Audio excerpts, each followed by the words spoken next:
ሀገረ እግዚአብሔር ማርያም ታላቂቱ ከተማ ዓለም ይደነቃል ክብርሽንም ሲሰማ።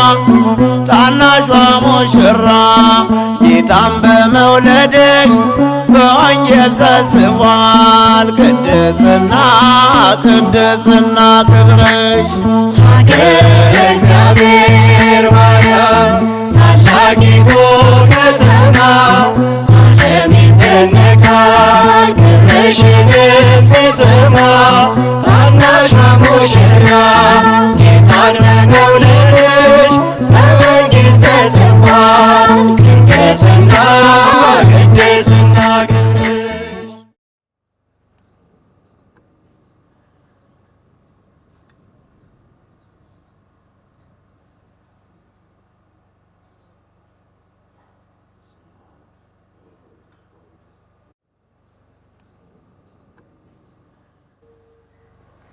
በስመ አብ ወወልድ ወመንፈስ ቅዱስ አሐዱ አምላክ። በድጋሜ እንደምን ቆያችሁ? እንደምን አላችሁ? የትምህርታችን ርዕስ የሐዋርያው የቅዱስ ጳውሎስ መልእክት ለቆሮንቶስ ሰዎች በአንደኛ ቆሮንቶስ ምዕራፍ 13 ቁጥር 2 ላይ ፍቅር ግን ከሌለኝ ከንቱ ነኝ። በዛሬው ዕለት የምንማማረው ስለ ፍቅር ነው። ፍቅር ግን ከሌለኝ ከንቱ ነኝ። በሰው በመላእክት ልሳን አንደበት የዓለም ሁሉ ቋንቋ ተገልጾ ቢታየኝ እውቀት ሁሉ ለኔ ቢሰጠኝ ፍቅር ግን ከሌለኝ ከንቱ ነኝ። ከሁሉም በላይ ፍቅር ነው። ያለ ፍቅርም የእግዚአብሔር መንግሥት መውረስ አይቻልም። ሐዋርያው ቅዱስ ጳውሎስ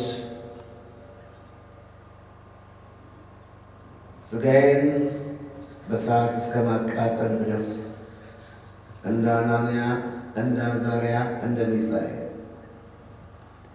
ከአናብስት ጉድጓድ ብጣል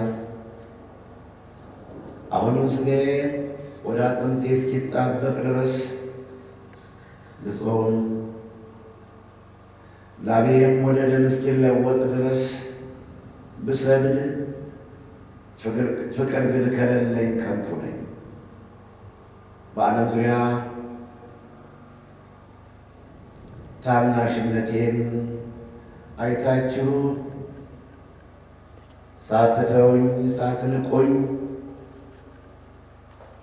እንዲህ ትምህርቴን የምትከታተሉ ወገኖቼ ሁሉ ዛሬ ስለ ፍቅር ነው የማስተምራችሁ። ፍቅር ከሌለኝ ከንቱ ነኝ። ለሁሉም ነገር ፍቅር ነው። ብንጾምም ብንጸልይም ብንሰግድም እውቀት ሁሉ ቢገለጽልን ሁሉን ማወቅ ብንችል ፍቅር ግን ከሌለን ከንቱ ነው። ቁጥር 3 ላይ ያለኝን ሀብትና ንብረት ሁሉ ለነዳያን ሽጬ ለውጬ ሰጥቼ ዋሻ ብገባ በረሃ ብወድቅ ከቤተሰብ ከሀገር ከወገን ተለይቼ ልብላ ልጠጣ ሳልል ፍርክታ ለፍርክታ ዋሻ ለዋሻ ብንከራተት ፍቅር ግን ከሌለኝ አይጠቅመኝም እያለ ነው ቅዱስ ጳውሎስ። ፍቅር ያቻችላል፣ ፍቅር ያስታግሳል። ፍቅር ለራሴ ለእኔ አያሰኝም፣ ለእኛ ነው እንጂ ፍቅር ለራስ አያሳስብም፣ ለሕዝብ ለወገን ለሀገር እንጂ ለሃይማኖት እንጂ።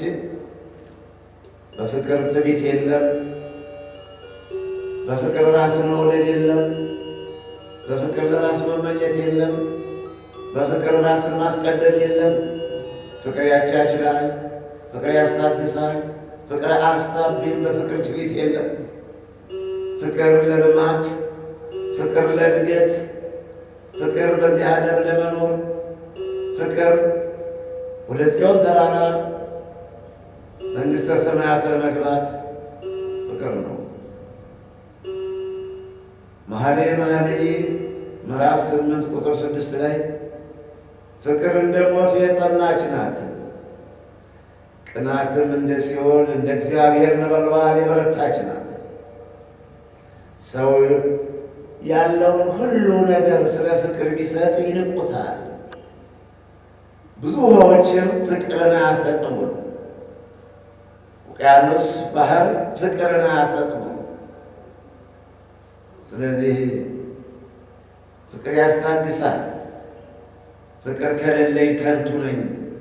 ለምንሰራው ስራ ሁሉ ማጠቃለያው ውጤታችን የሚያሳምረው በዚህ ዓለምም በሰው ዘንድ በወዳኛውም ዓለም በእግዚአብሔር ዘንድ ዋጋ የሚያስገኘው ፍቅር ነው። ፍቅር ከሌለ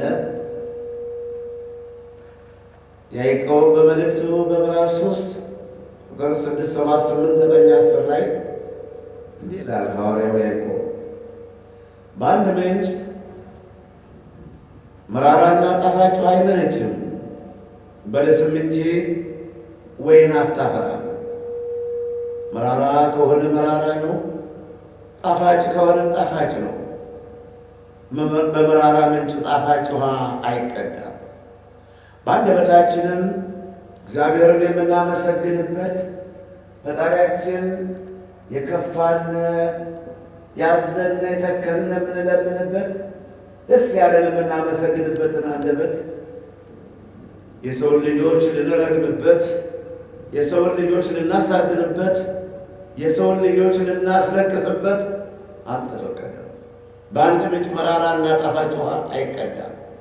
እግዚአብሔርን እያመሰገነ እግዚአብሔርን አምላካችን ስጠን፣ ለግስልን፣ ባርከን እያለ የለመነ ይህንን ለአጭር ዘመን የተፈጠረ ፈራሽ በሳሽ ሥጋ ሰውን የምናሳዝን የምናስለቅስ ከሆነ ፍቅር ከሌለኝ ከንቱ ነኝ ያለ በአንደኛ ዮሐንስ ምዕራፍ 4 ቁጥር 6፣ 7፣ 8 ላይ ፍቅር እግዚአብሔር ነው፣ እግዚአብሔርን ፍቅር ነው። ፍቅር የሌለው ሰው እግዚአብሔርን አያውቀውም፣ እግዚአብሔር ፍቅር ነውና ይላል። ቁጥር 18፣ 19 ላይ ደግሞ ሰው እግዚአብሔርን እወዳለሁ ፈጣሪዬን አመልካለሁ እያለ ወንድሙን ቢጠላ፣ ወንድሙን ቢያስጨንቅ፣ ወንድሙን ቢክድ፣ ወንድሙን ቢያሳዝን ውሸታም ነው። የሚያየውን ሲራብ ሲጠማ የሚያየውን ወንድሙን ሲታመም ድረሱልኝ ኑልኝ ሲል የሚበላው አጥቶ ሲጨነቅ የሚያየውን ወንድሙን እያሳዘነ እያስለቀሰ እየቀማ እየደበደበ እግዚአብሔርን አመልካለሁ ይህ ውሸታም ነው። ፍጹም ፍቅር ፍርሃትን ያስወግዳል፣ በፍቅር ፍርሃት የለም በማለት ወንጌላዊ ዮሐንስ በመልእክቱ በአንደኛ ዮሐንስ ምዕራፍ 4 ቁጥር 18፣ 19 ላይ ጽፎታል። ፍቅርን ገንዘብ አድርጉ። ፍቅር ነው ገንዘባችን። የሚቆጠር ብርና ወርቅ ነገ ጥለነው የምንሄደው ዛሬ ምትወጡ የምትወሩበት ወንበር መብል መጠጡ ሀብቱ ንብረቱ ኃላፊ ነው። የማያልፈው ግን ፍቅር ነው። ሐዋርያው ቅዱስ ጳውሎስ በአንደኛ ቆሮንቶስ ምዕራፍ 13 ቁጥር 13 ላይ እምነት፣ ፍቅር፣ ተስፋ ጸንተው ይኖራሉ፣ ከሁሉም ግን ፍቅር ያሸንፋል።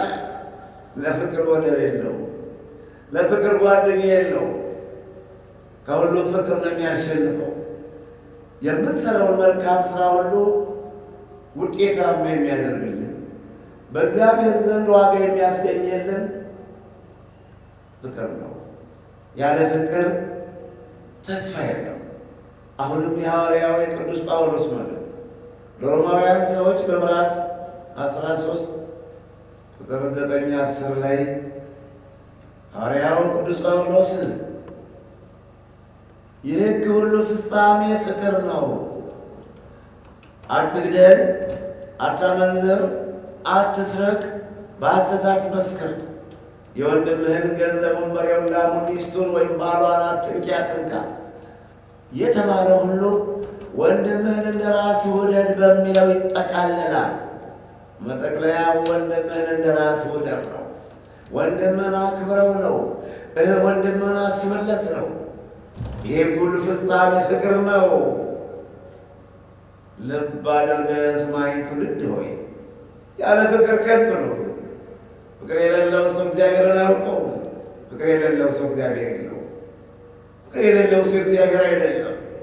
እንኳንስ በማያጋጥመው በማያገናኘው በማያዳርሰው ዘሎ እንዲያው አድባራቱን ገዳማቱን ዘለው ትዳርን ማፍረስ ልጅን መበተን ቀርቶ የሚያገናኝ ነገር እንኳን ቢኖር በውይይት መፍታት እንጂ ሰውን ማሳደድ፣ ሰውን ማስጨነቅ፣ ሰውን ገዳማትን ማፍረስ ክልክል ነው።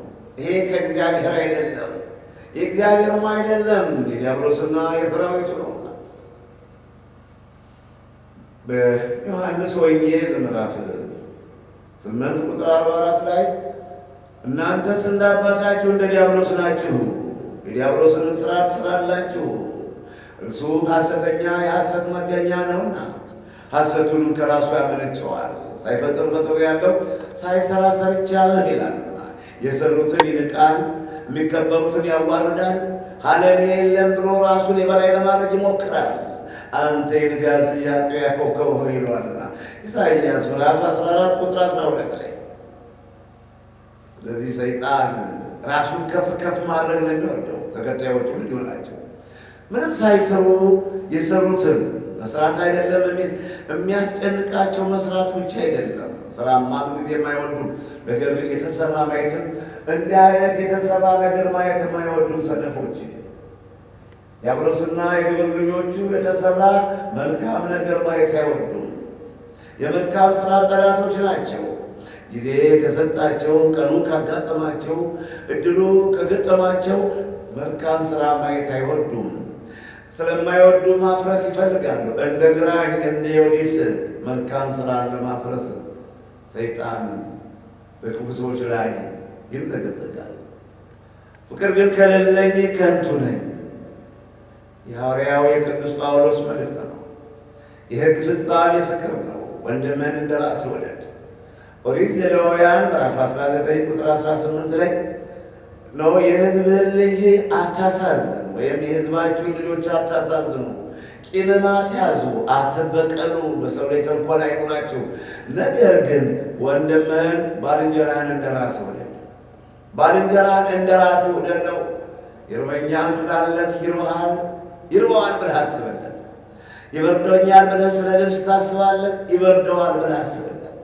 ያመኛል ብለህ ስለ ሥጋ ትጨነቃለህ፣ ወንድሜን ያመዋል እህቴን ያማታል ብለህ እንዳያማት እንዳያመው ወይም ከታመሙት ጋር እንደታመሙ ሆነህ አስብለት ይላል።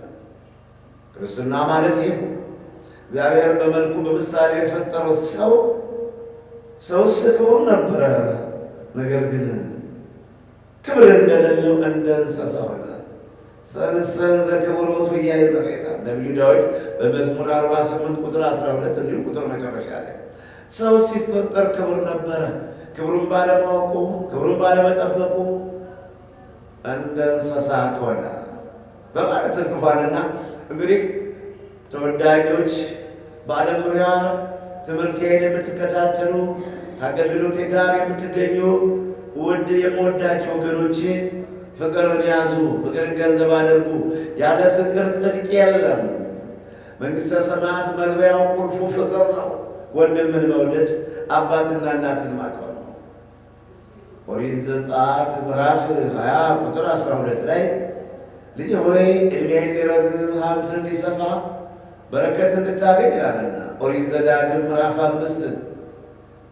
5 ከቁጥር 6 እስከ 21 ድረስ አሁንም ቢሆን ጌታ የሰማይ አምላክ እግዚአብሔር አባትና እናትን አክብር፣ ዕድሜህን እንዲረዝም የሰላም እንጀራ እንድትመገብ ዘመን ሁሉ የሰላም እንዲሆን አባትና እናትህን ውደድ፣ አባትና እናትህን አክብር። ብታከብራቸው ትከበራለህ፣ ብትወዳቸው ትወደዳለህ ይላልና ሮሜ ለሮማውያን ሰዎች ቅዱስ ጳውሎስ በምዕራፍ 13 ቁጥር 1 ላይ ነፍስ ሁሉ በበላይ ላሉ ባለስልጣኖች ይገዛ። ባለስልጣኖችን እንድታከብሩ ባለስልጣኖችን እንድትወዱም ተጽፏል። እያንዳንዱ እንደየስራው ይፈረድበታል። እኛ አጽናቂና ኮናኝ መሆን የለብንም። እኛ በዚህ ዓለም ላይ እግዚአብሔር ያከበረውን እናከብራለን፣ እግዚአብሔር የማይወደውን እንጠላለን፣ እንቃወማለን። እግዚአብሔር የማይወደውን ነገር እንቃወማለን።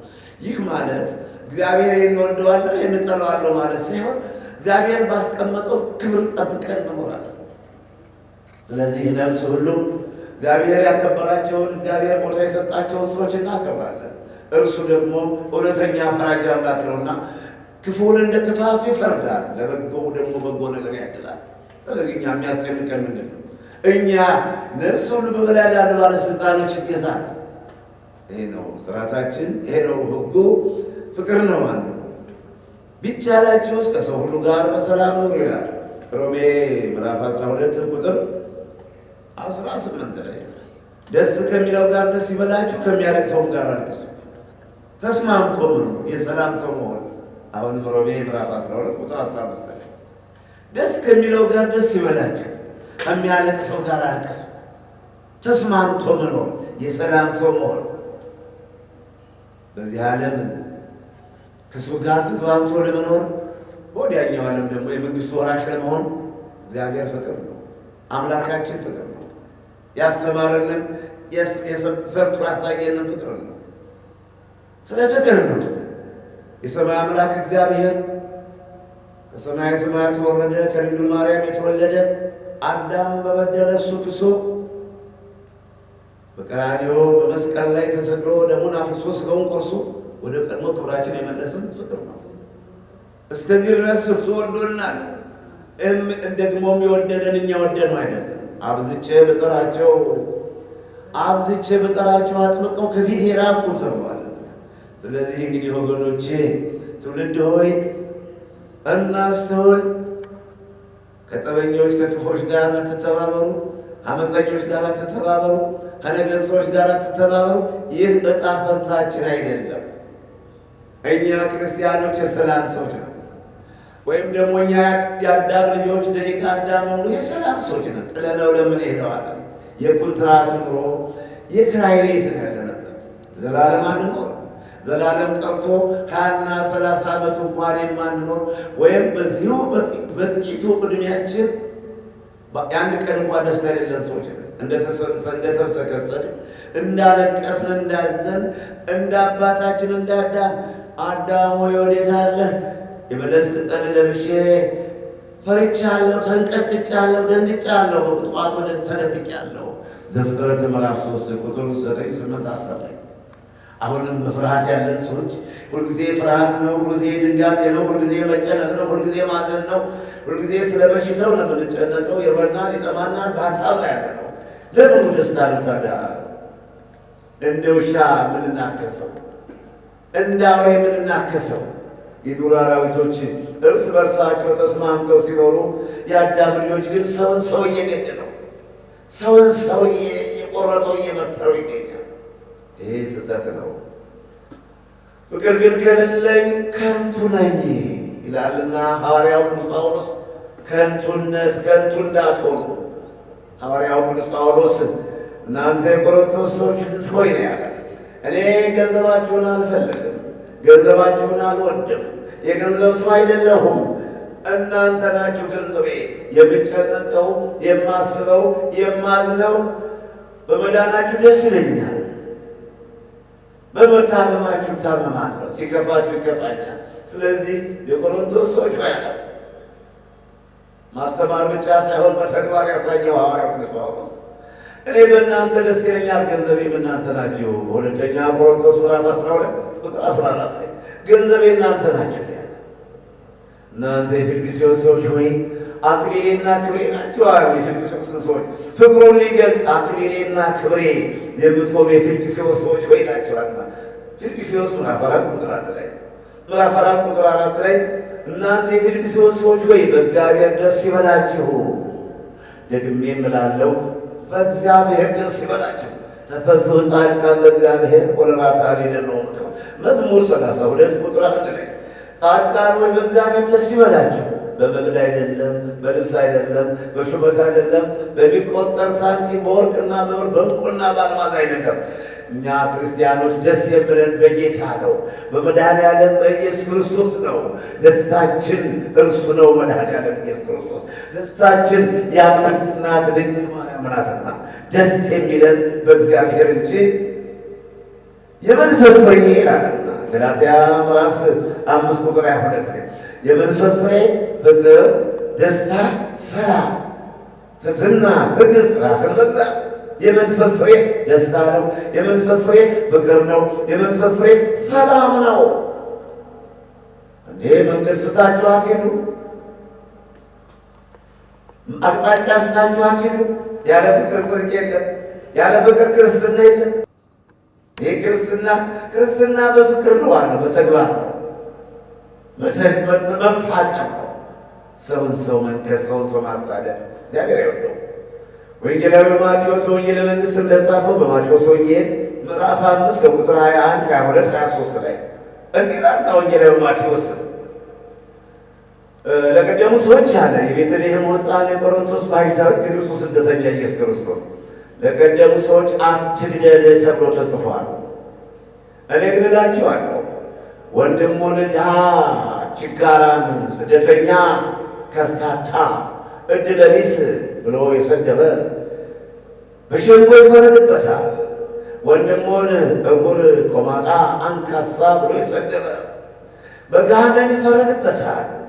ስለዚህ አንድ ሰው እንዲሁ መባ ለማስገባት እንኳን ወደ ቤተ መቅደስ ቢሄድ ከወንድሙ ጋር እንደተጣላ ቢያስታውስ መባውን በመሠዊያው ጥግ አስቀምጦ ተመልሶ ወንድሙን ይቅር ይበለው፣ ማረኝ፣ በድዬ ያለው ይቅር በለኝ ብሎ በድሎ እንደሆነ ማረኝ ይበል፣ ተበድሎ ነው ይቅር ይበል።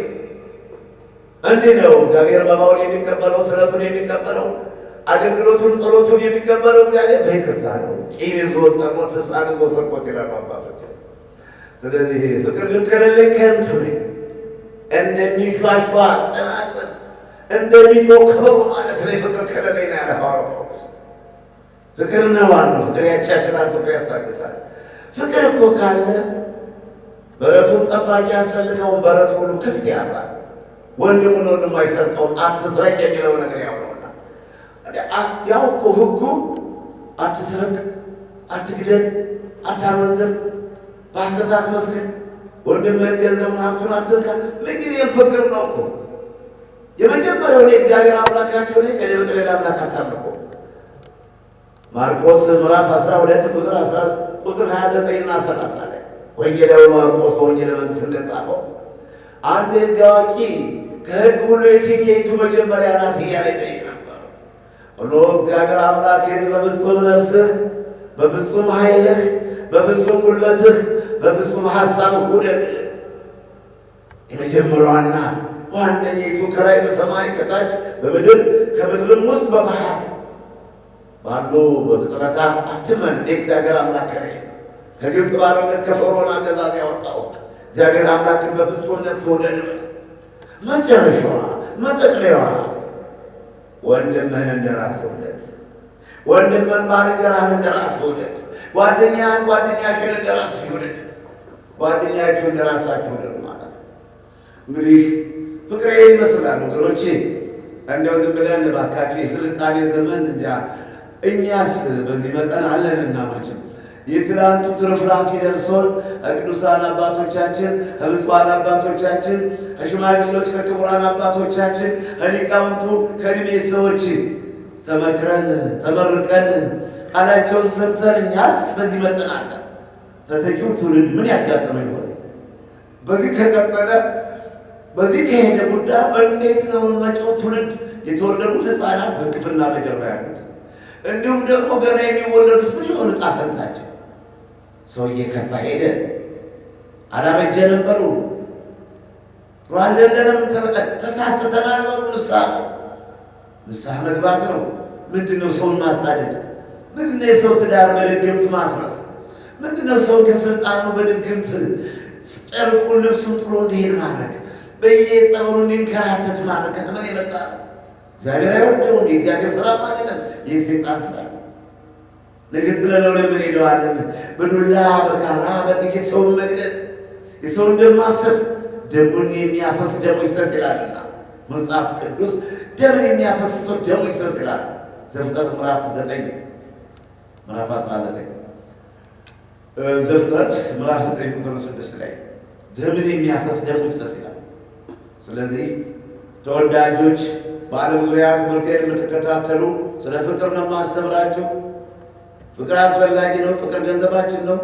ያለ ፍቅር መኖር አንችልም። ያለ ፍቅር መኖርም የለብንም። ፍቅር የሕግ ሁሉ ፍጻሜ ነው።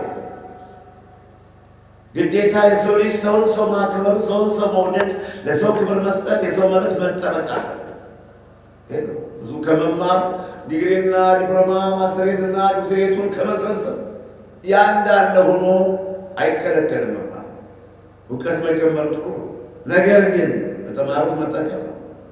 ይሄ በሕገ ልቦና ሌላ ወዳደመር ያለው ሕዝብ ተስማምቶ እርስ በርሱ እየኖረ የተማሩ ሰዎች እርስ በርሳቸው መናከስ ምን የሚል ብጣታ ከምን የመጣ ነው? እርስ በርስ መናከስ እግዚአብሔር አይወደውም። ይህም ነገር መቅሰፍትን እያመጣብን ነው። የማይታይ ጠላት መድኃኒት የሌለው መቅሰፍት አመጣ። ሰውን ሰው አሳደደው። ሰውን ሰው መድረሻ አሳጣው። ሰው ለሰው አላስባለ። ሰው ገንዘቡን እንጂ ሰውን አልተመለከተ።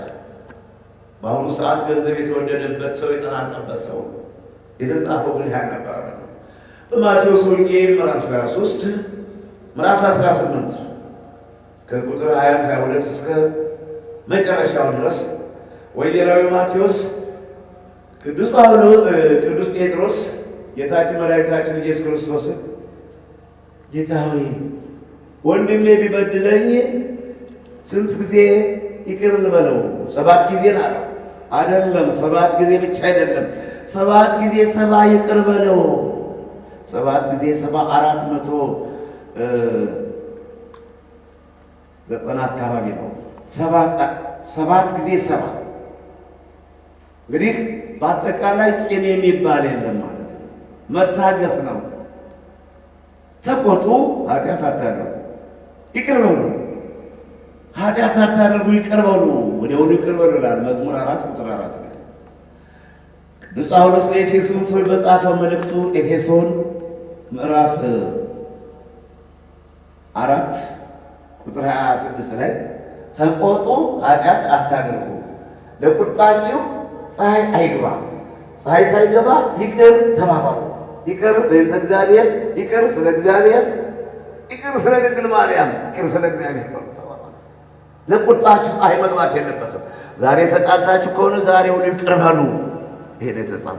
ለዲያብሎስ እድል ፈንታ አትስጡት። ኤፌሶን ብያለሁ ምዕራፍ 4 ቁጥር 26 27 28 እንዲሁም ለቤዛ ቀን የታተማችሁበትን የእግዚአብሔርን መንፈስ አታሳዝኑት። ለቤዛ ቀን የታተማችሁበትን የእግዚአብሔርን መንፈስ መራር፣ ቁጡ፣ ነገረኛ፣ ትዕቢተኛ፣ ተሳዳቢ በመሆን የእግዚአብሔርን መንፈስ አታሳዝኑት። ለዲያብሎስ ለሰይጣን እድል ፈንታ አትስጡት። ፀሐይ ሳይገባ ይቅር ተባባሉ። የቀማ ካለ ይመልስ። ሌባ፣ ቀጣፊ፣ አጭበርባሪ፣ አታላይ ካለ ሰርቶ ይብላ። ይልቁንስ እየሰራ ለሌላቸው ያብላ ያጠጣ፣ ምንም ተስፋ የሌላቸውን ይርዳ በማለት ነው የላዩ ጳውሎስ ማለት ሐዋርያው ቅዱስ ጳውሎስ የሚናገረው ስለ ፍቅር እያደረገ ተነትኗል። ፍቅር ነው ዋናው ነገር። ያለ ፍቅር ተስፋ የለም። አንድ ሰው በሺህ የሚቆጠር ብር ተበደረ።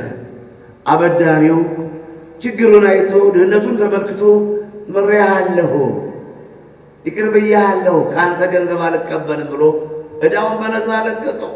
ያ ተበዳሪ ደግሞ ከሱ በ50 የሚቆጠር በ10 የሚቆጠር ብር ተበድሮ ነበር።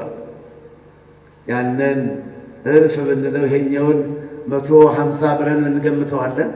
ነገር ግን ይሄኛው ተበድሮ የነበረው ብድሩ ነፃ የተለቀቀለት ሰው ድሃውን ያዘና ክፈል ብሎ አንገላታው። ሰዎቹም ይሄዱና ለዛኛው ታላቅ ዕዳ ላበደረው ሰው ጌታ ሆይ ያ ሰው እኮ አንተ ምረኸው ነበር፣ አንተ ይቅር ብለኸው ነበር፣ ነገር ግን ድሃውን ይዞ አንገላታው፣ ክፈለኝ ስጠኝ አለው። እኛ ብዙ ኃጢአት ተሸክመን ሰው ሊሰማው የሚያሳፍር ወገኖች፣ ሰው ሊሰማው የሚያሳፍር ኃጢአት ተሸክማችሁ፣ ሰው ሊሰማው የሚያሳዝን ኃጢአት ተሸክማችሁ ሰውን ኃጢአተኛ ትላላችሁ፣ ሰው በደለኛ ትላላችሁ። አትፍረድ ይፈረድብሃል። በማቴዎስ ወንጌል ምዕራፍ 7 ቁጥር 7 ላይ በሰፈርከው መስፈሪያ ይሰፈርብሃል፣ በመዘነው ሚዛን ይመዘንብሃል። አትፍረድ ይፈረድብሃል። ወንጌላዊ ማቴዎስ የጻፈው። ስለዚህ አስቀድመን መፍረድ በሰው ላይ እኔ ጻድቅ ነኝ እያላችሁ መመጻደቅ የእናንተን ኃጢአት ሽክፍ ስፍና አድርጋችሁ ሰው እንዳያየው እንዳይሰሙ ከኃጢአት ላይ ኃጢአት እየጨመራችሁ እግዚአብሔርን እንደሌለ በመቁጠር ሰውን እያንገላታችሁ እግዚአብሔርን እየካዳችሁ ሕግን እያፈረሳችሁ ሰውን በደለኛ የምትሉ ሰዎች ዕዳ አለባችሁ። ያን ጊዜ እንግዲህ አንተ ሰው እኔ ይቅር ብዬ ነበረ፣ እኔ ይቅር እንዳልኩ ያንን ታናሽ ዕዳ ይቅር ብትለው ምን አለበታል?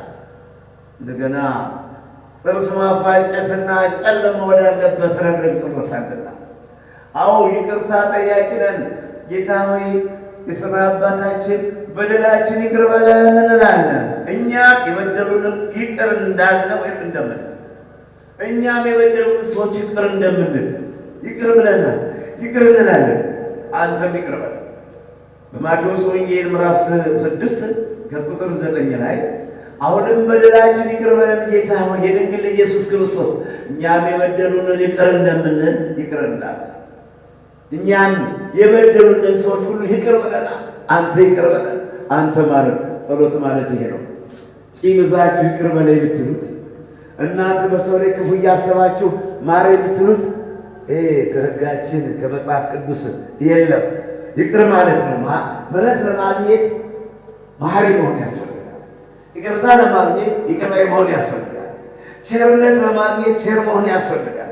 ከጌታ የጌታን ቸርነት ለመቅመስ አሁንም እንዲህ ይላልና በመዝሙር 33 ቁጥር 8 ላይ ጣዕሙ ታይምሩ ከመሄር እግዚአብሔር ቸር እንደሆነ ቀምሳችሁ እዩት፣ መጣፈጡ ሕግህ ለእግሬ መብራት ለመንገዴ ብርሃን ነው ይላል። በመዝሙር 118 ቁጥር 105 ላይ ሕግህ ለእግሬ መብራት ለመንገዴ ብርሃን ነው ስለተባለ በእውነት የእግዚአብሔር ቸርነት ቀምሶ ማየት ነው። ዝም ብሎ መመጻደቅ፣ ማሳደድ፣ የተሰራውን ማፍረስ፣ ገዳምን መበተን፣ መነኮሳትን ማሳደድ አይደለም።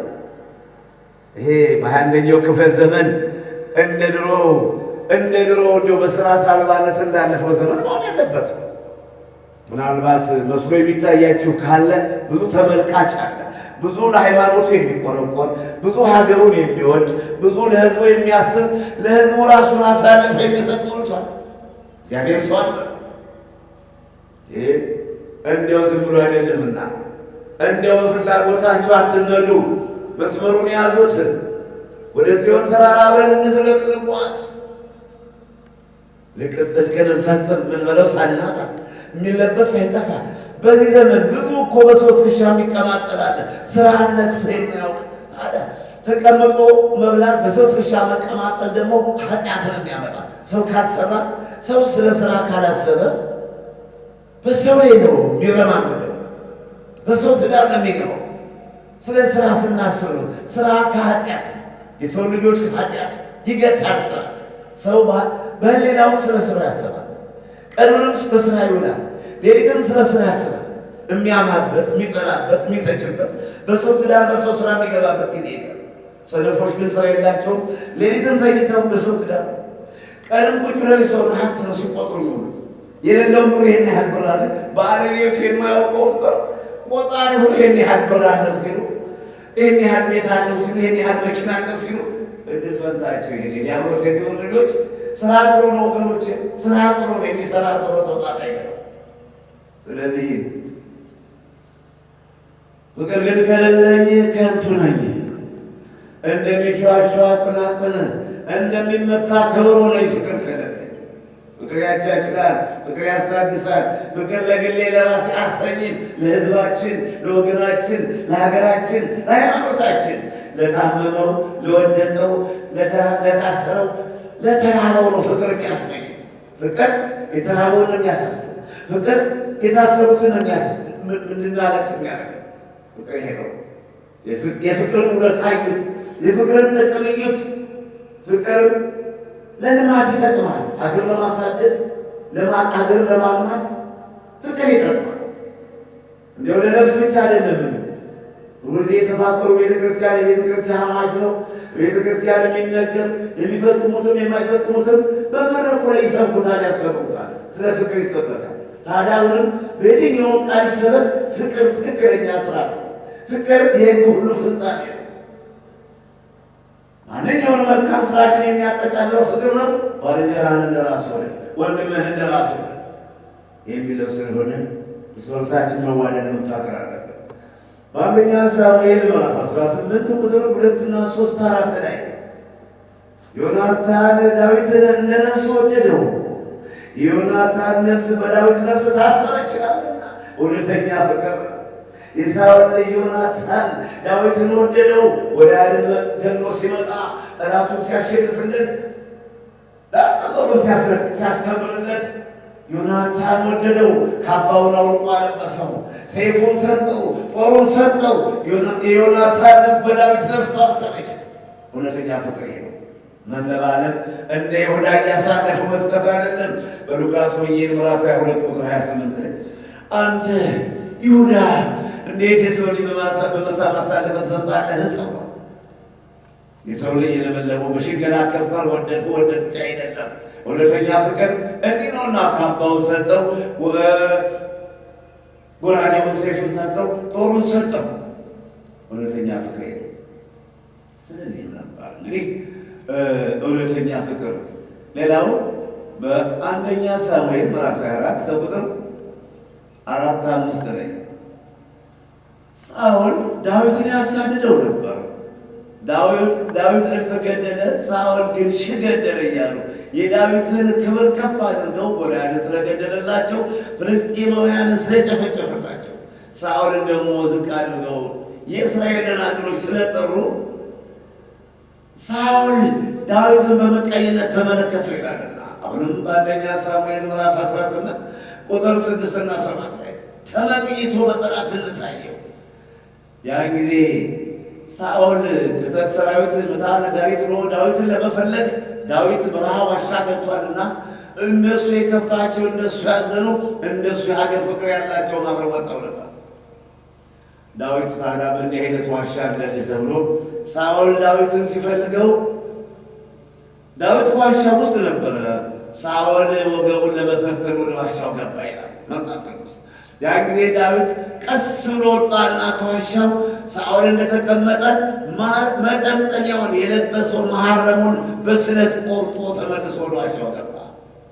ሳኦል ተነስቶ ተራራ ላይ ወጥቶ ከሰራዊቱ ጋር ዳዊትን ከዋሻው ወጣና ብቅ ብሎ ንጉሥ ሳኦል ሆይ፣ ጌታዬ ሳኦል ሆይ፣ በእውነቱ ምን አደረግኩህ? ወፍ እንደሚያድን ሰው፣ ቆቅ እንደሚያድን ሰው ነፍሴን የምታድናት የሞተ ውሻ እንደ ሞተ ውሻ እንደ ቁርጫ እኮ ለምን አትንቀኝም? ይላል ዳዊት። ምን ነው ምን አደረግኩህ? በከንቱ የምታድነኝ ማን ነው? ለእኔ አንተን እኔ እንዳንተ ክፉ ብሎ የነገር እኔ ለአንተ ክፉ አይደለሁም። በዛሬው ዕለት ከዋሻው ገብተህ በነበረ ጊዜ እኔ ከዋሻው ነበርኩኝ፣ ተከታዮቼ አብረውኝ ያሉት እንድ ጊዜ እግዚአብሔር ጠላትህን በእጅህ ያስረክባለሁ ብሎ ነበር። አሁን ጠላትህን በእጅህ ሰጥቷል። እንድ ጊዜ በጦሩ ጋው እንዳያዳግም አድርገህ ተብለው ነበር። እኔ ግን አለ እግዚአብሔር የቀባውን አልገልም። ይሄ ነው ፍቅር፣ ይሄ ነው እውነት፣ ይሄ ነው እውነት። እግዚአብሔር የቀባውን እግዚአብሔር ይደል እንጂ እግዚአብሔር የቀባውን ሳኦልን እጄን አልጭንበትም። እግዚአብሔር የቀባውን ሳኦልን በጦር አልወጋውም። እግዚአብሔር የቀባውን ሳኦልን አልገልም። እኔ የሚጠብቅ አምላክ እንቅልፍ የሌለው ጌታ ይጠብቀኝ። ካለበለዚያ በእኔ የወደደውን ያድርግ እግዚአብሔር። እኔ ሰውን አልገልም ብዬ ልብስ ማረም ግን ይኸው ቆርጫታለሁ ብሎ አሳኘው ተራራ ላይ ሆኖ። አይ ልጄ ዳዊት ሆይ አይ ቸርነትህ አይ መሐሪነትህ ማን ነው ጠላቱን አግኝቶ በሰላም በቀጥተኛው በእውነተኛው በትክክለኛው መንገድ እየመራን ያሳል ተደርጎ የማያውቅ ነገር አደረክ በማለት አደረገው።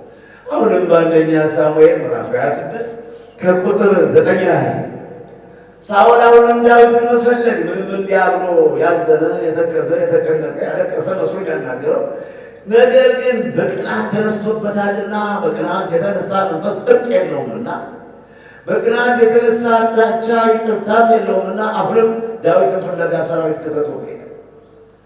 በአንድ ወለል ባለሜዳ ላይ መሸባቸውና ሳኦልና ሰራዊቱ መሽቶባቸው ተኙ። ዳዊት ግን ተራራ ላይ ሆኖ ይመለከት ነበር። ሁሉም በከባድ እንቅልፍ ተኝተው በነበረ ጊዜ ዳዊት እየተሳበ ሄደ። ቀስ ብሎ ሄደና ዳዊት ከሳኦል ራስ ያለውን ከሳኦል ራስ ከራስ ግርጌው ተተክሎ የነበረውን የሳኦልን ጦር ብድግ አድርጎ የውሃውን መንቀል ኮዳውን መጠጫውን ብድግ አድርጎ አሁንም የዳዊት አሽከሮች የዳዊት ተከታዮች ራሱን እንምታው ሳኦልን ራሱን እንምታው ሰራዊቱ አቅም የለውም በማለት ዳዊትን ያነሳሱት።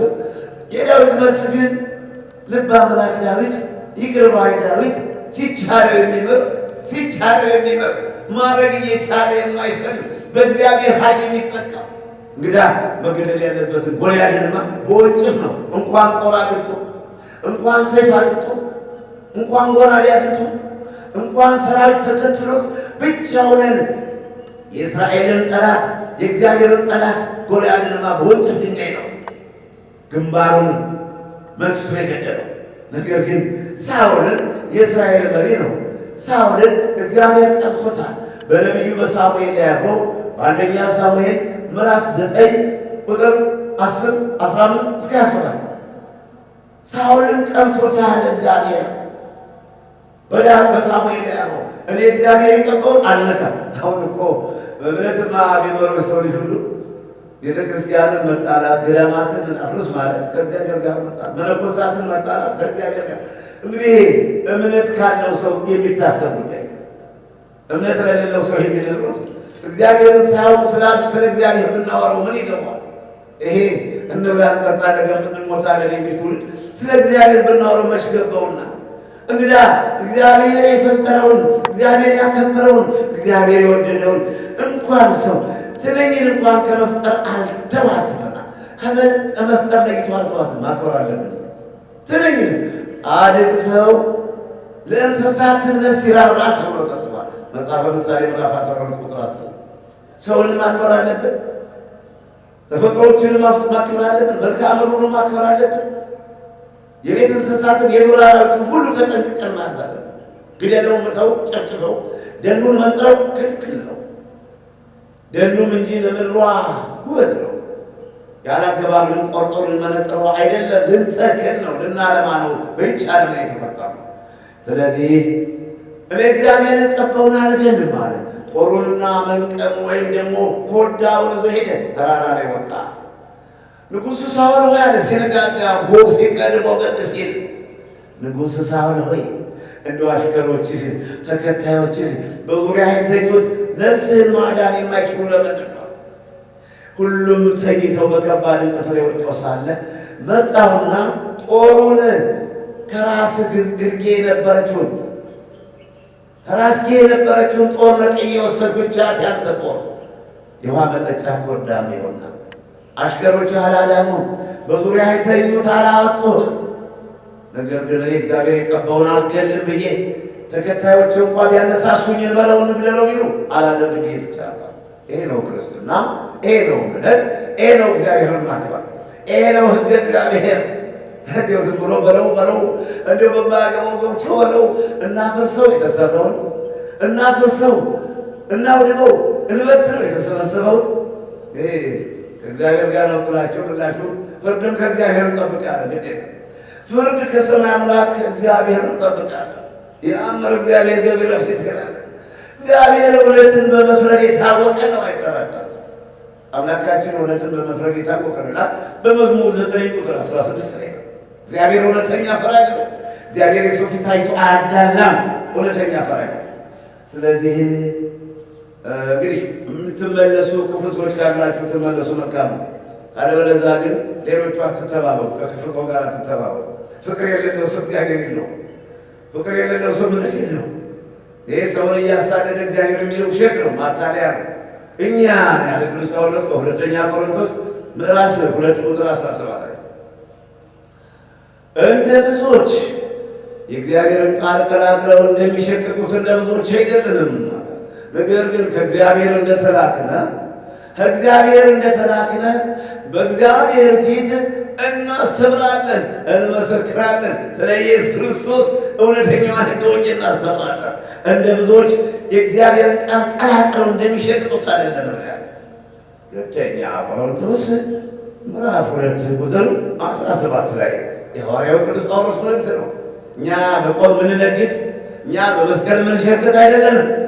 አዎ ለሚሰማ ሁሉ ለሚጠይቀኝ መልሴ ለሚሰማም ንግግሬ ቃል ይሄ ነውና በረሃን ያቀና ነው።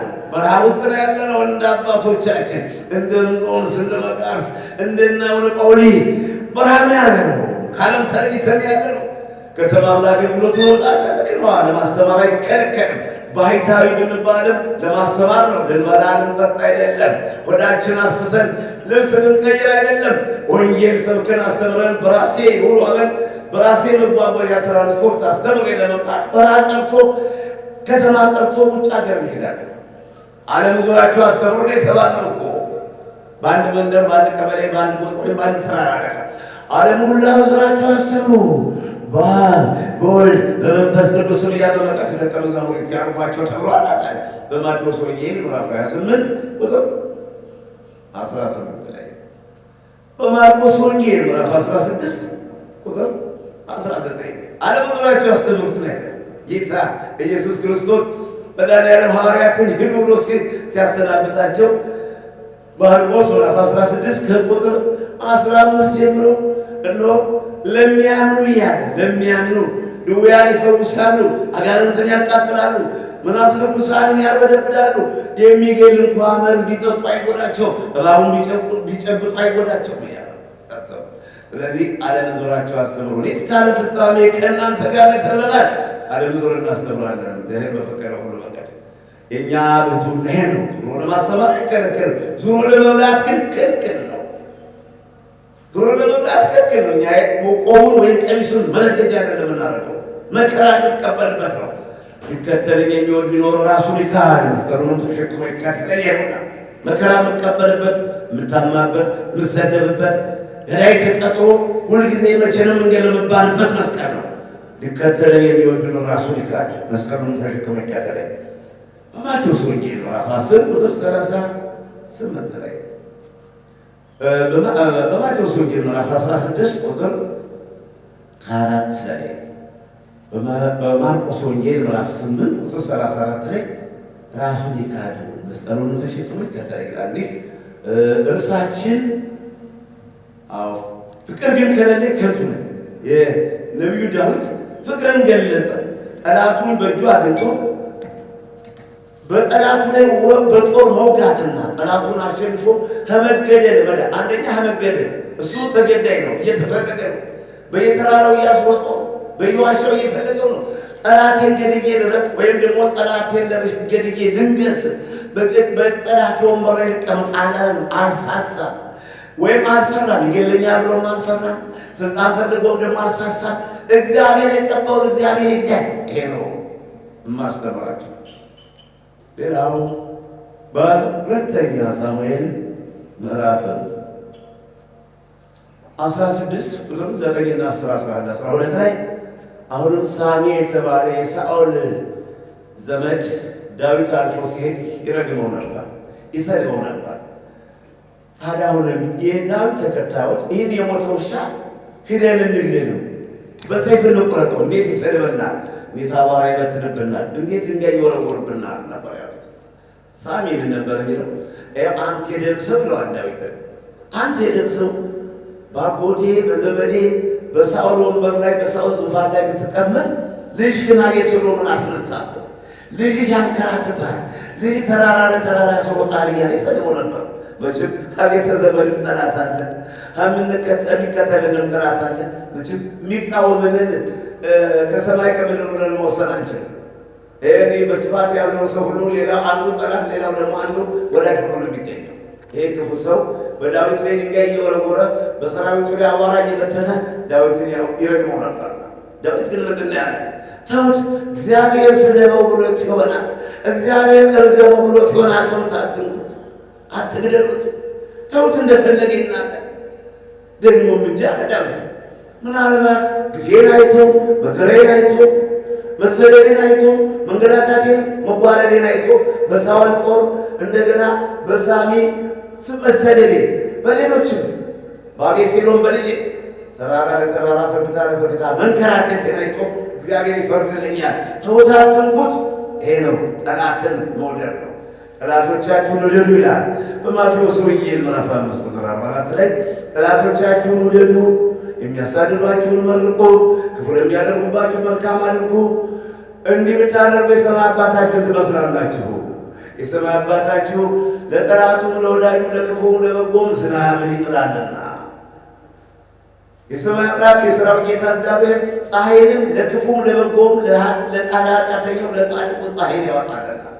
ስለዚህ እናንተም እንደ ሰማይ አባታችሁ እነሆ አባታችሁ ፍጹም ነውና እናንተም ፍጹማን ሁኑ። ጠላታችሁን ውደዱ፣ ለጠላታችሁ መልካም ነገር አስቡለት። ጠላታችሁን አክብሩት፣ ጠላታችሁን አትርገሙ፣ ጠላታችሁን አታሳዱ፣ በጠላቶቻችሁ ላይ ክፉ ነገር አትስሩ፣ ጠላቶቻችሁን አትበቀሉ የሚል የተጻፈው ምንሰራው ይሄ ነው። መስራት ያለብን ይሄ ነው። ሌላው በሉቃስ ወንጌል ምዕራፍ 23 ቁጥር 34 ላይ ጌታችን መድኃኒታችን ኢየሱስ ክርስቶስ በመስቀል ላይ ተሰቅሎ በቀራንዮ አደባባይ ሰባቱ ታምራት ፀሐይ ስትጨልም ጨረቃም ደም ስትመስል ከዋክብትም ሲነጠፉ ሲረግፉ መቃብራት ሲከፈቱ ሙታን ሲነሱ የቤተ መቅደሱ መጋረጃ ሲሰነጠቅ ሲጠረጠር ያን ጊዜ ጌታችን መድኃኒታችን ኢየሱስ ክርስቶስ አባት ሆይ አለ። እግዚአብሔር ወልድ እግዚአብሔር አባት ሆይ የሚሰሩትን አያውቁምና ይቅር በላቸው።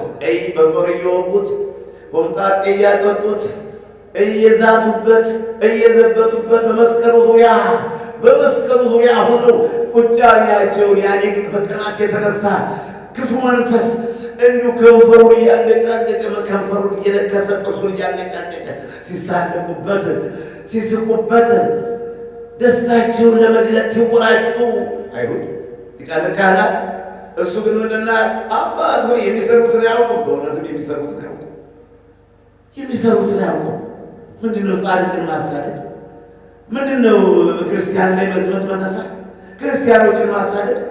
እግዚአብሔር በመልኩ የፈጠረውን ሰው ማንገላታት? ምንም ይሁን ምንም በጾታም በእድሜም ጻድቅ በቀለምም ጻድቅ ሰው ለእንገላታ የሚገባው አይደለም። ሰው ሊረዳ ነው።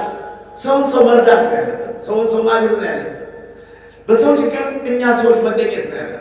በእኔ ችግር ሌላው መገኘት ነው ያለበት። እንደ በሰሞኑ እንደ አሜሪካ በእኔ ችግር ሌላው መገኘት፣ ግፌን ማየት፣ የሚደርስብኝን ግፍና መከራ መመልከት፣ ነገ ብለኔ ማለት ያስፈልጋል። እንደ ቁጭ ብሎ ይበለው ነገ በራሴ ይደርሳል። ደግሞ ጥሩ አይደለም። የእኛ በምድር ላይ መኖር እኮ ለዚህ ለማስተካከል ነው። ሲገደል ሲደበደብ ዝም ብለን ነው፣ ሲሳደድም ዝም ብለን አይደለም። መሆን የለበትም። ገዳማት ለገዳማት አብረው መቆም አለባቸው።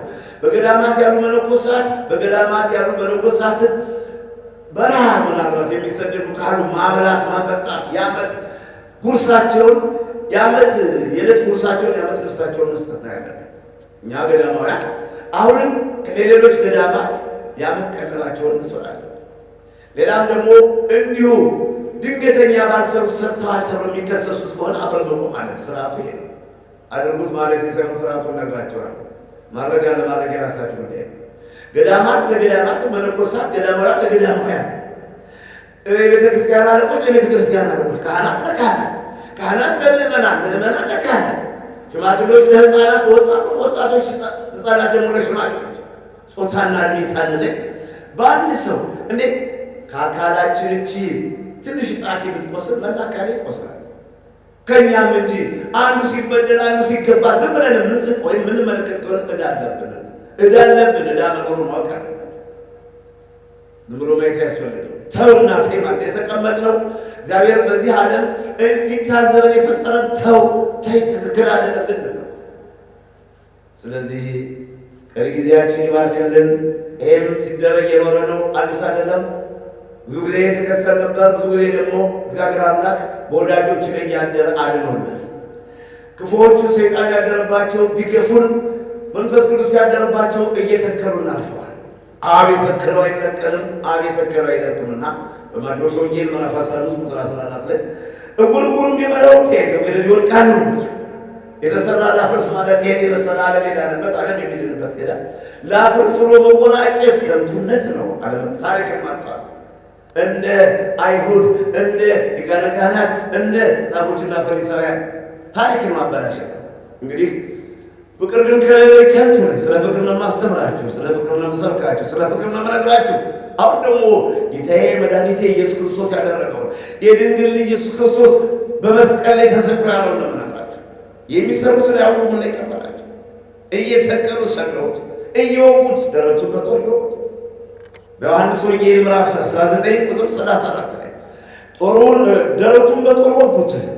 ከደረቱን ደሙ ለመጠጣችን ለጥምቀታችን እንዲህ ደረቱን እየወጉት እየተሳለቁበት መስቀሉ ዙሪያ እየዘበቱበት ሊቃነ ካህናት ዙሪያውን ጻፎችና ፈሪሳውያን ሊቃውንት አይሁድ ከበው በጌታ እየተሳለቁ እሱ ግን ይቅር በላቸው። ይቅርታ ቤተ ክርስቲያናችን ይቅርታ ነው የምትለምን፣ ይቅርታ ነው የምታስተምር፣ የይቅርታ አዋጅ ነው የምታወጀው። ቤተ ክርስቲያናችን አትጣመሙ፣ መስመር ያሳቱ፣ አትወላገዱ።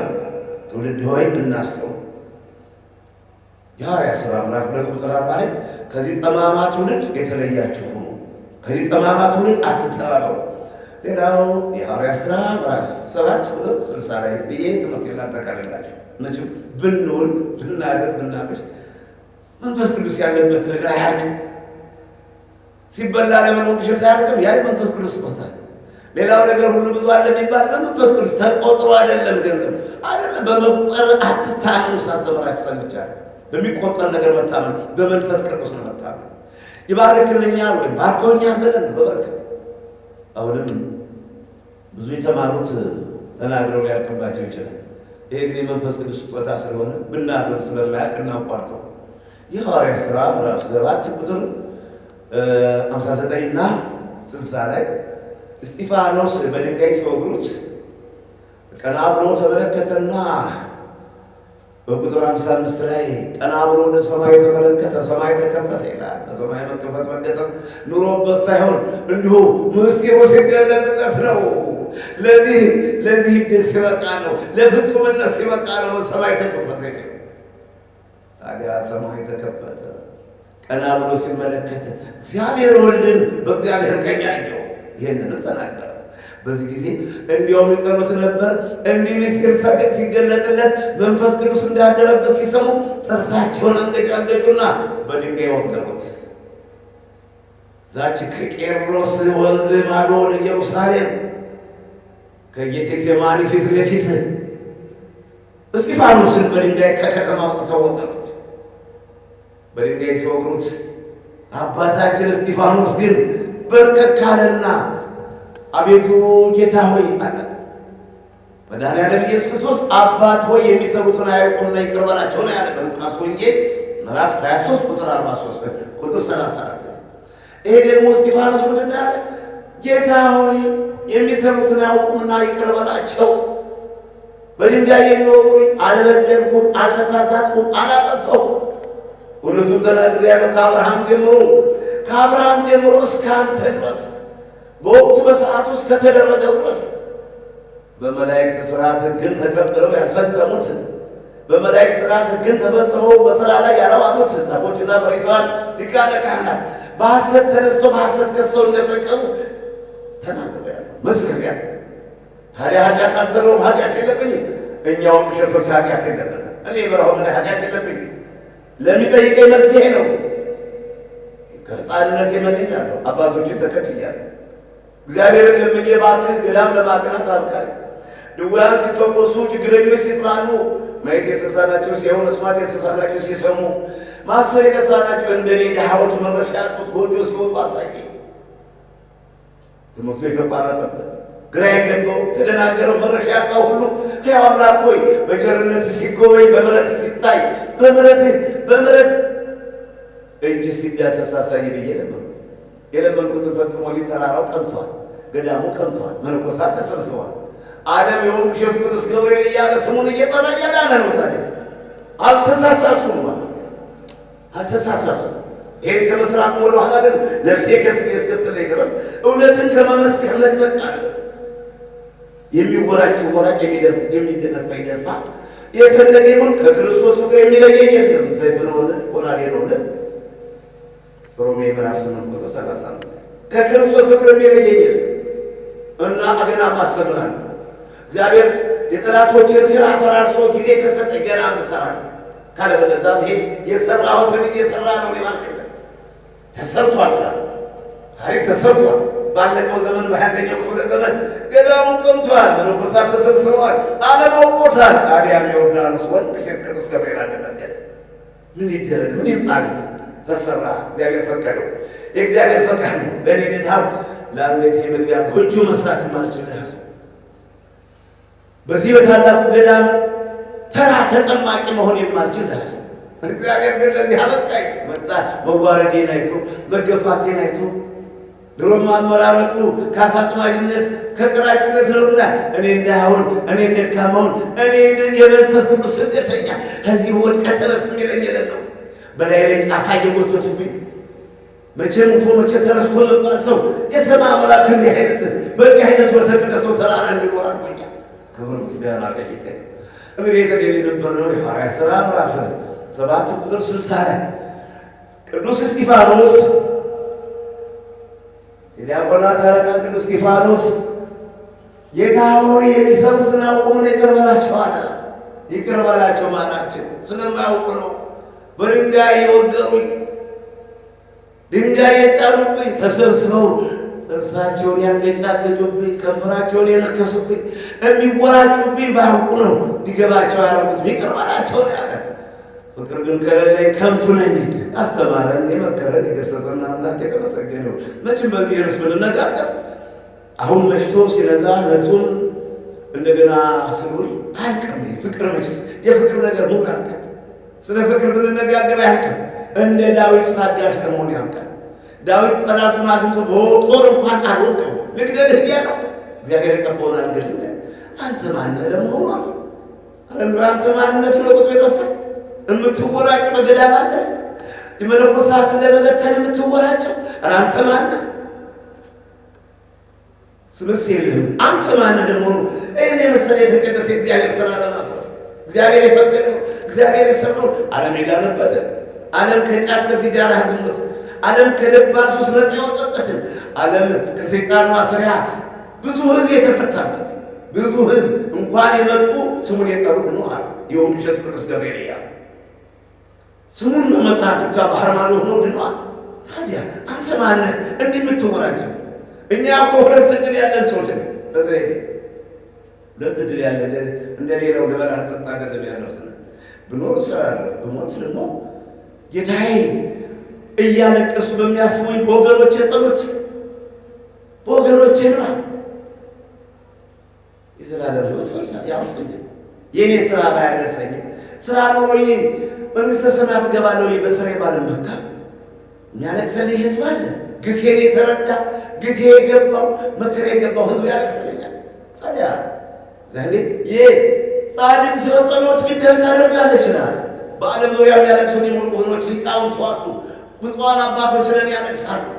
ቅዱሳኖች አባቶች ስለኔ ያለቅሳሉ። እዛ በረሃ ወድቆ እዛ ጫካ ተጥሎ በዚህ ክፉ ዘመን ብቻውን ወድቆ እግዚአብሔርን አምኖ እያሉ ቅዱሳን አባቶች ለኔ ያለቅሳሉ።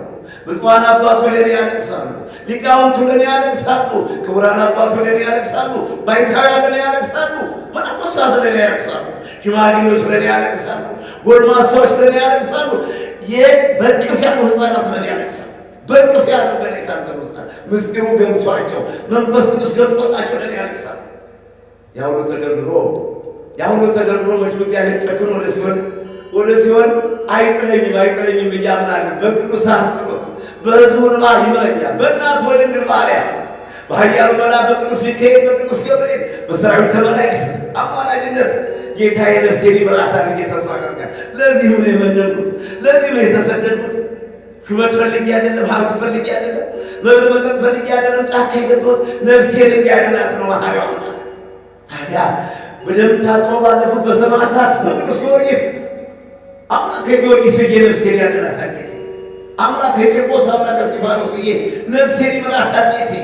በእኔ ሥራ ባልንም በአባቶቼ በአሁኑ ሰዓት በአጸደ ሥጋ የሚያለቅሱልኝ በአጸደ ነፍስ የሚጸልዩልኝ ብዙዎች ስላሉ እንዲያም ብዬ እግዚአብሔር ሁለት ተስፋ አለኝ። ብኖር እሰራለሁ፣ ይሄ ነው ዓላማ። ብሞትም ደግሞ ስለ ሞት የሚጨነቅ አይደለም። ዛሬ መሮኛል፣ እንዲያው መኖር አልፈልግም። መሮኛል በእውነቱ ኑረን በድላችን የምንጠቀም ካልሆነ በተሰጠን ጸጋ ማንሰራ ከሆነ እንዳንሰራ ተኮርኩደን ተቀምየን መኖር ነው። እኔ መኖር ካለብኝ መስራት አለ፣ መስራት ከሌለብኝ ጌታዬ ውሰደኝ መኖር አልፈልግም። ታዲያ እንዲህ ባለው ሁኔታ ነው ይህን ያህል ዕድሜ ኃጢአት ዕድሜ ጨምርልኝ 60 ነው 70 80 አድርግልኝ ኃጢአት ይብዛ አይደልና መልካም ስራ ለመስራት አንታፍልስ። ገላትያ ምዕራፍ 6 ቁጥር 9 መልካም ስራ ለመስራት ነው የኔ መኖር የኔ ማደር የሚታሰበው ከመልካም ስራ ጋር ማንሰራ ከሆነ ይሰለኝ ማለት ፈልጋለሁ። እና ለኔ የሚጸልዩ ብዙዎች አሉ። የሚጠሩኝ ጥቂቶች ይኖሩ፣ የሚያሳድዱኝ ጥቂቶች ይኖሩ። ህዝቡ ግን ለኔ ያለቅሳል። ግፌን አይቶታል፣ መከሬን አይቶታል፣ መጨነቄን አይቶታል። ስለዚህ እንግዲህ እስጢፋኖስ ምንድን ነው ያለ? ጌታ ሆይ የሚሰሩትን አያውቁምና ይቅር በላቸው፣ ማራቸው፣ በደላቸውን ደምስስ ይላል። ሄዶና የክርስትናው ዓላማ ጠላትን ይቅር ማለት ነው፣ ፍቅር ነው፣ ስለ ሰላም መዘመር ነው፣ ስለ ሰላም መጮህ ነው፣ ስለ ሰላም አዋጅ መናገር ነው። የሰላም አዋጅ የፍቅር አዋጅ መናገር ነው። የመንግሥተ ሰማያት መግቢያው ቁልፉ ፍቅር ነውና ያለ ፍቅር መጽደቅ አይቻልም። ትምህርታችን ይህ ይመስላል። የበረው ስብከት በደደው አንደበቴ በደካማው ጉልበቴ ሳይገባኝ ከፊታችሁ ቁሜ በመናገሬ ይቅርታ እየጠየኩ ያስተማረን የመከረን የገሰጸን አምላክ የተመሰገነ ይሁን ማለት ፍቅር ከሌለኝ ከንቱ ነኝ። የሐዋርያው ቅዱስ ጳውሎስ መልእክት በአንደኛ ቆሮንቶስ ምዕራፍ 13 ቁጥር 2 የነገሥቶች በደል ሰላም አባታችን ሆይ በሰማይ የምትኖር ስምህ ይቀደስ፣ መንግሥትህ ትምጣ፣ ፈቃድህ በሰማይ እንደሆነች እንዲሁም በምድር ትሁን።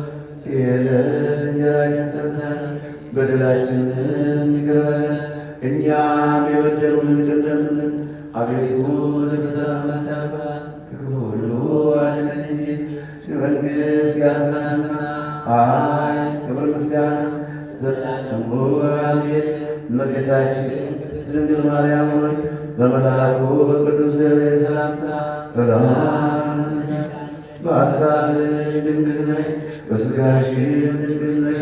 የአሸናፊ እግዚአብሔር እናት ሆይ ሰላምታ ላንቺ ይገባሻል። ከሴቶች ሁሉ ተለይተሽ አንቺ የተባረክሽ ነሽ፣ የማኅፀንሽ ፍሬ ኢየሱስ ክርስቶስ የተባረከ ነው። ጸጋን የተመላሽ ቅድስት ሆይ ደስ ይበልሽ፣ ጸጋን የተመላሽ ክብርት ሆይ ደስ ይበልሽ፣ ጸጋን የተመላሽ ቅድስት ሆይ ደስ ይበልሽ። ልዑል እግዚአብሔር ከአንቺ ጋር ነውና የተወደደው ልጅሽ ከጌታችን ከመድኃኒታችን ከኢየሱስ ክርስቶስ ይቅርታና ምሕረትን ለምኝልን ኃጢአታችንን ያስተሰርይልን ለዘላለሙ አሜን። ኢየሱስ ክርስቶስ ያለ ማይሰራታት